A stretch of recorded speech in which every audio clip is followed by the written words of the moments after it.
അപ്പോൾ ഇന്ന് നമ്മൾ വന്നിരിക്കുന്നത് നമ്മുടെ സ്വന്തം തിരുത്തിപ്പുറത്താണ്. അക്കരെ ഗോതിരത്ത്, നേരിക്കര തിരുത്തിപ്പുറത്ത് പുതിയ ഒരു താരോദയമാണ്, ചക്രവർത്തിയുടെ പുതിയ താരോദയം.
അപ്പോൾ ഇന്ന് നമ്മൾ താണിയൻ പുതിയ വള്ളം നീരണിയാൻ പോവുകയാണ്. താണിയൻ്റെ ചരിത്രം കുറച്ച് ഞാൻ നേരത്തെ പറഞ്ഞു. ബാക്കി അത് ചരിത്രത്തിൻ്റെ ഒരുപാട് ചരിത്രം, വിജയ ചരിത്രം പറയാനുണ്ട് താണിയനെ കുറിച്ച്, പഴയ താണിയനെ കുറിച്ച്. ഇനി പുതിയ താണിയൻ്റെ വിജയ ചരിത്രം കുറിക്കാനുള്ളതാണ്. അതിനെക്കുറിച്ച് ഒരുപാട് പറയാനുണ്ട്. അതിന് മുന്നേ താണിയൻ കുടുംബത്തിൽ നിന്ന് നമ്മുടെ ജോസിച്ചേട്ടനെ കിട്ടിയിട്ടുണ്ട്. ജോസിച്ചേട്ടൻ നല്ല തിരക്കിലാണ്. അപ്പോൾ ജോസിച്ചേട്ടൻ നമ്മുടെ പഴയ താണിയൻ ഉണ്ടായ കാലത്തെ പുതിയ താണിയൻ്റെ പ്രതീക്ഷകളും ജോസിച്ചേട്ടൻ രണ്ടു വാക്കിൽ നമ്മളോട് സംസാരിക്കും. വള്ളവും വെള്ളവുമായിട്ട് അഭേദ്യമായ ബന്ധമുള്ള ഞങ്ങളുടെ അപ്പൻ, അതായത് താണിയത്ത് പാപ്പു ഹൗസോ, കന്നോലി കനാല് തുടങ്ങി കോട്ടപ്പുറം കായൽ, വെമ്പനാട്ട് കായൽ, കായംകുളം കായൽ, വൈക്കം കായൽ, ഇതിലൂടെയെല്ലാം സ്വന്തം വള്ളവുമായിട്ട് പോയിട്ടുള്ള അപ്പന് ഒരിക്കൽ വടക്കമ്പുറം വള്ളങ്ങളോടനുബന്ധിച്ച് ഒരു വള്ളം പങ്കെടുപ്പിക്കണമെന്ന് ഒരാഗ്രഹമുണ്ടായി. കൂട്ടിനായിട്ട് ഞങ്ങളുടെ ഇവിടുത്തെ ഒരു സേവേറിയറിനും ഒരു തോമസിനും ഉണ്ടായിരുന്നു.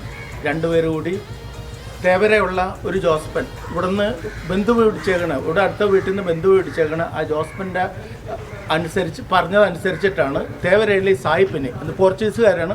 അപ്പോൾ പോർച്ചുഗീസുകാർ ഇന്ത്യ ഭരിച്ചിരുന്ന കാലഘട്ടത്തിൽ അവരിവിടെ റെസിഡൻ്റായിട്ട് വന്ന് നിൽക്കുന്നതാണ്. പോൾ ലൂയിസ് എന്നാണ് പുള്ളിയുടെ പേര്. ആ പോൾ ലൂയിസാണ് 1921 നിലമ്പൂർ കാടുകളിൽ നിന്ന് വെട്ടിക്കൊണ്ടുവന്ന ആഞ്ഞിലി മരത്തിൽ കൊച്ചപ്പൻ ആശാരിനെയും കൊച്ചുകുഞ്ഞു മേസരിനെയും കൊണ്ട് ഈ താണീനല്ല ആദ്യകാലത്ത് സാന്താമരിയ, പുള്ളിയുടെ മകളുടെ പേരായിരുന്നു സാന്താമരിയ എന്നുള്ള പേരിൽ ഒരു വള്ളം വെച്ചത്. ആ വള്ളത്തിനെ കേട്ടറിഞ്ഞിട്ട് അപ്പനും ഈ സേവേറിയറിനും തോമച്ചൻ ചേട്ടനും കൂടി സായിപ്പിനെ കാണാൻ ചെല്ലുകയാണ്. 1973 ചെന്ന് കണ്ട് അപ്പോൾ ആവശ്യപ്പെട്ടത് ആരെങ്കിലും റെക്കമെൻഡേഷൻ വേണമെന്നുള്ളതാണ്. ഇവിടുത്തെ പള്ളിയിലെ ജോർജ് കാനപ്പള്ളി വികാരി അച്ഛൻ്റെ കയ്യിൽ നിന്ന് റെക്കമെൻഡേഷൻ മേടിച്ചപ്പൻ പോക്കറ്റിലിട്ട്. പക്ഷേ സായിപ്പിന് റെക്കമെൻഡേഷൻ ലെറ്റർ കൊടുത്തില്ല. സായിപ്പിന് നിർബന്ധമായിരുന്നു റെക്കമെൻഡേഷൻ വേണമെന്നുള്ളത്. പിറ്റേ ദിവസം അപ്പൻ തനികെ പോയി പോക്കറ്റിൽ ഒരു ചെറിയ എമൗണ്ട് കരുതി അവിടെ ചെന്ന് സായിപ്പിനോട് കാര്യം പറഞ്ഞ് സായിപ്പ് പറഞ്ഞ് ഇല്ല, റെക്കമെൻഡേഷൻ വേണമെന്ന് പറഞ്ഞു. അപ്പോൾ സായിപ്പും മാതാമ്മ അവരുടെ ഫാമിലി ഭക്ഷണം കഴിക്കുന്ന തിരക്കിലായിരുന്നു. അപ്പം പറഞ്ഞ് ഞാനൊരു ചെറിയ ബിസിനസ്സുകാരനാണ്, എനിക്കും സമയത്തിന് വിലയുണ്ട്. അപ്പോൾ സായിപ്പ് പറഞ്ഞ് റെക്കമെൻഡേഷൻ ഇല്ലെന്നുണ്ടെങ്കിൽ വെള്ളം തരാൻ പറ്റില്ലെന്ന് പറഞ്ഞു. അപ്പം സായിപ്പിനോട് ചോദിച്ചു എങ്കിൽ ഈ വെള്ളം വിലക്ക് കൊടുക്കണമെന്ന് സായിപ്പിനോട് ചോദിച്ചു. സായിപ്പ് പറഞ്ഞു ഞാനൊരു വില പറയും, ആ വിലക്ക് എടുക്കാമെന്നുണ്ടെങ്കിൽ വെള്ളം താങ്കൾക്ക് കൊണ്ടുപോകാമെന്ന് പറഞ്ഞു. സായിപ്പ് വില പറഞ്ഞു 3000 രൂപ. അപ്പൻ ആ ക്യാഷ് എടുത്ത് മേശപ്പുറത്ത് വെച്ച്. അപ്പോൾ സായിപ്പ് അന്താളിച്ച് പോയി. ഇങ്ങനെ ഈ മനുഷ്യൻ ഇതിങ്ങനെ പ്രതികരിക്കുമെന്ന് ഒട്ടും വിചാരിച്ചില്ല. അപ്പോൾ അപ്പൻ പറഞ്ഞു ഈ സമയത്തിന് വില ഉള്ളതുകൊണ്ട് എനിക്ക് പോകാം, ഞാൻ ആ പൈസ എടുത്തോട്ടെ എന്ന് ചോദിച്ചു. പക്ഷേ ഞാൻ എടുക്കില്ല, നിങ്ങൾ എടുത്തങ്ങോട്ട് തന്നെ പറഞ്ഞു. മാതാമ്മ പറഞ്ഞു ഒരുപാട് കാലത്തെ പോർച്ചുഗീസ് പാരമ്പര്യമുള്ള നമ്മുടെ ഫാമിലിയുടെ എല്ലാ ഗ്ലാമറും ഈ ഒരു ഇതിൽ പോകും. വാക്കിന് വ്യവസ്ഥ ഏറ്റവും വലുത്. അതുകൊണ്ട് ആ പൈസ എടുത്തിട്ട് ആ മനുഷ്യന് വെള്ളം ഇറക്കി കൊടുക്കാൻ പറഞ്ഞു. അങ്ങനെ അപ്പന് സായിപ്പ് വെള്ളം ഇറക്കി കൊടുത്ത്. വെള്ളം ഇറക്കി കിട്ടിയതിന് ശേഷമാണ് അപ്പൻ കാണുന്നത് ഒരുപാട് കേടുപാടുകൾ. സായിപ്പ് പറഞ്ഞ് അവിടെ 2 തടി കൂടി ഉണ്ട്, അതും കൂടി കയറ്റി പോയിക്കോ. 3250 രൂപ കൂടി അപ്പന് തിരിച്ചു കൊടുത്തു. അപ്പോൾ സായിപ്പിനോട് അപ്പം പറഞ്ഞു, സ്വന്തമായിട്ട് എനിക്ക് വെള്ളം കയറ്റി വെക്കാൻ കടവില്ല, ഇപ്പോൾ തൽക്കാലം ഞാൻ നാളികേരം വെട്ടുന്ന കടവിലാണ് വെള്ളം കയറ്റി വെക്കണം. തിരിച്ച് കൊണ്ടുവന്ന് കയറ്റി വെച്ചിട്ട് സൗകര്യമുള്ളപ്പോൾ ഞാൻ ഇറക്കിക്കൊണ്ടു. സായിപ്പ് സമ്മതിച്ചു. അപ്പനോടെ കൊണ്ടുവന്നു വടക്കമ്പുറത്ത് തുഴഞ്ഞു വെള്ളം തിരികെ കൊണ്ടുപോയി കൊടുത്ത്. പിറ്റേ കൊല്ലം മലയിൽ ജോസഫിൻ്റെ കയ്യിൽ നിന്ന് ഇപ്പോൾ ഈ കാണുന്ന സ്ഥലം 3 ചില്ലൻ ഏക്കർ അപ്പൻ വിലക്ക് വാങ്ങി അവിടെ കൊപ്രക്കളം പണിത്. ആ കൊപ്രക്കളം പണിതതിന് ശേഷം പോയി സായിപ്പിൻ്റെ അവിടെ നിന്ന് 74 വെള്ളം ഇറക്കി കൊണ്ടുവന്നു. ആദ്യമായിട്ട് മത്സരിക്കാനായിട്ട് വൈക്കം ഫ്രണ്ട്സ് ബോട്ട് ക്ലബ്ബാണ് വന്നത്. അവരുടെ ക്യാപ്റ്റൻ ചെല്ലമണി, അവരുടെ സ്പോൺസർ പണ്ട് മാത്തു എന്ന് പറഞ്ഞിട്ട് ഒരു മാത്യു ആയിരുന്നു. അവരുടെ 1-ാം പങ്കായം ഗോപാലനായിരുന്നു. വാക്ക് പ്രകാരം അവർ ശങ്കുണ്ണി എന്നുള്ള മേസ്ത്രിനെ വൈക്കത്ത് നിന്ന് കൊണ്ടുവന്നു. നല്ല രീതിയിൽ തന്നെ വള്ളം പണിത് ആദ്യത്തെ മത്സരം ആലപ്പുഴ പൊന്നമട കായലിൽ നെഹ്റു ട്രോഫിക്കായിരുന്നു. ആ മത്സരത്തിൽ വൈക്കം ടീം ജയിക്കുന്നതിന് വേണ്ടി അവർ ഒരുപാട് അമ്പലങ്ങളിൽ പോയി കഴിഞ്ഞപ്പോൾ 2 കൊല്ലം ജയിച്ചിരിക്കുന്ന ഹനുമാനാണ്.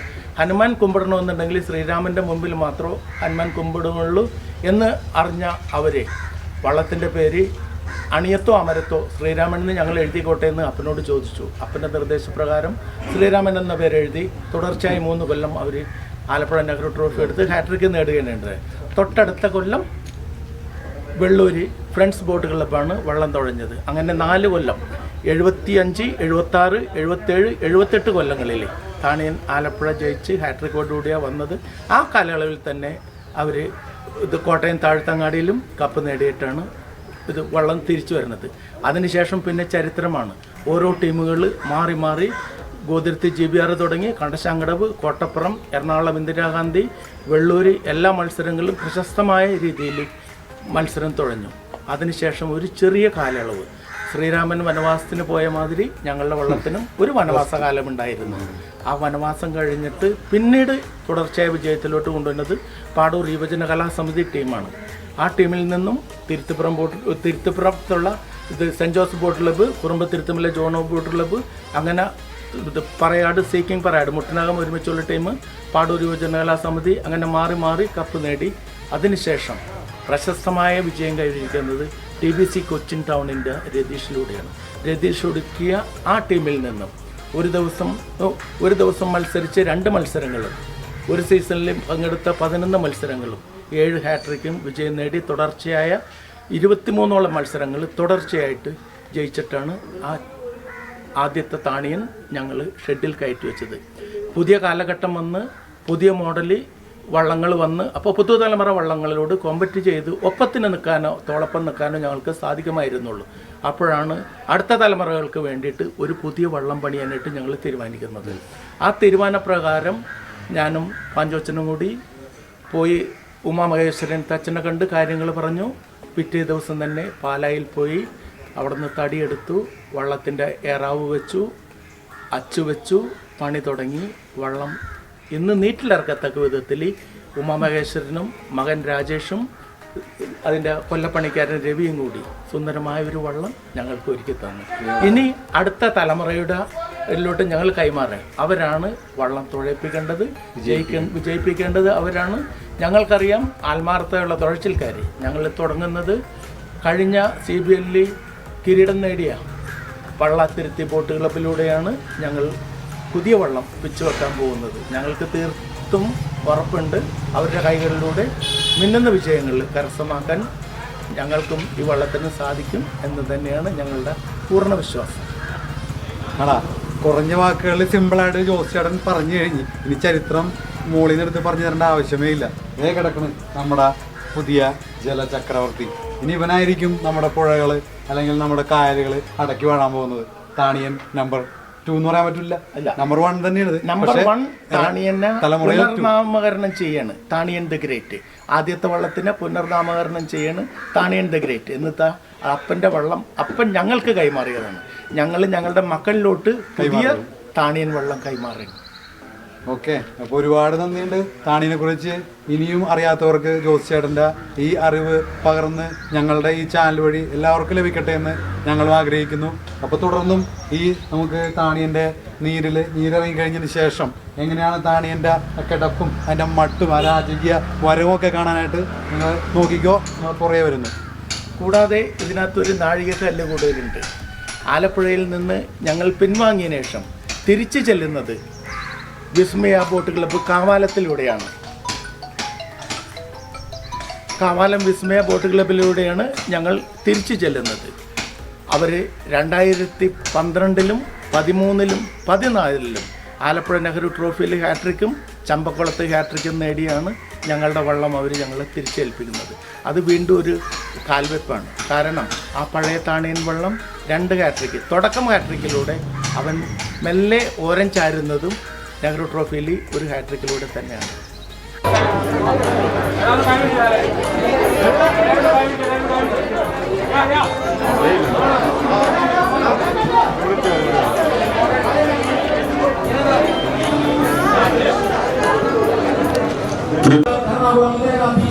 മെമ്മോറിയൽ ജലോത്സവത്തിലും വിജയകിരീടം അണിയിച്ച പീരോ ട്രാൻസ്പോർട്ട് ക്ലബിന്റെ വെള്ളൂർ ക്യാപ്റ്റൻ ചക്കാമണി ജോർജ് കുമ്പളങ്ങിയെയും നന്ദിയോടെ സ്മരിച്ചുകൊണ്ട് ഞങ്ങൾ തുടങ്ങുന്നു. ജലോത്സവങ്ങളുടെ അന്തത്തിലേക്ക് താണിയെ ആദ്യമായി എത്തിക്കാൻ ഞങ്ങളുടെ വത്സല പിതാവ് താണിയത്ത് പാപ്പു ഔസൂരെ സഹായിച്ച വലിയപറമ്പിൽ സേവ്യർ കുര്യാപ്പള്ളി തോമസ്, നമ്മുടെ പ്രിയപ്പെട്ട ഈ വള്ളത്തിന്റെ ആചാരി കോവിൽമുക്ക് നാരായണൻ മകൻ ഉമാമഹേശ്വരന്റെ ജന്മദിനമാണിത്. നമുക്ക് ഒരു ആശംസാദാനം പാടിക്കൊണ്ട് അദ്ദേഹത്തിന് ആശംസകൾ അർപ്പിക്കാം. Happy birthday to U.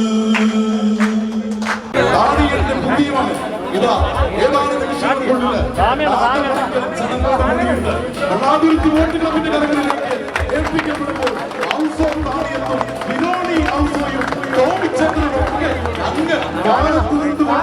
സ്വർഗത്തിൽ ഇരുന്നുകൊണ്ട് നിറകണ്ണുകളോടെ ആത്മസംതൃപ്തിയുടെ സന്തോഷത്തിന്റെ അഭിമാനത്തിന്റെ നിറകണ്ണുകളോടെ ഈ അനുഗ്രഹീത നിമിഷങ്ങളുടെ സാക്ഷ്യം വഹിക്കുകയാണ്.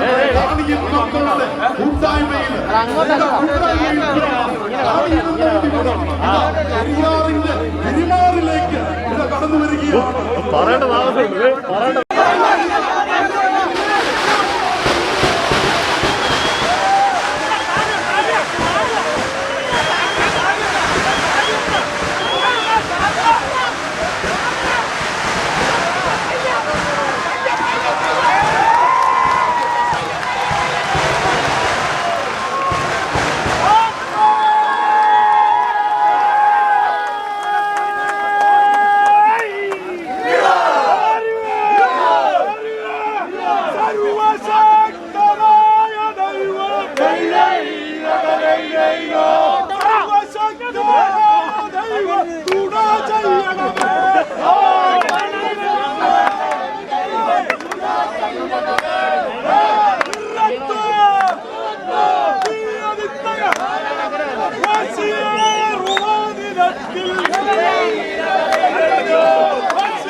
ക്ലിയർ ചെയ്യുന്ന എല്ലാ പൊതുവള്ളങ്ങളും അവതാരിക്കണമെന്ന് വിനീതമായിട്ട് അഭ്യർത്ഥിക്കുകയാണ്.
നല്ലൊരു കയ്യടി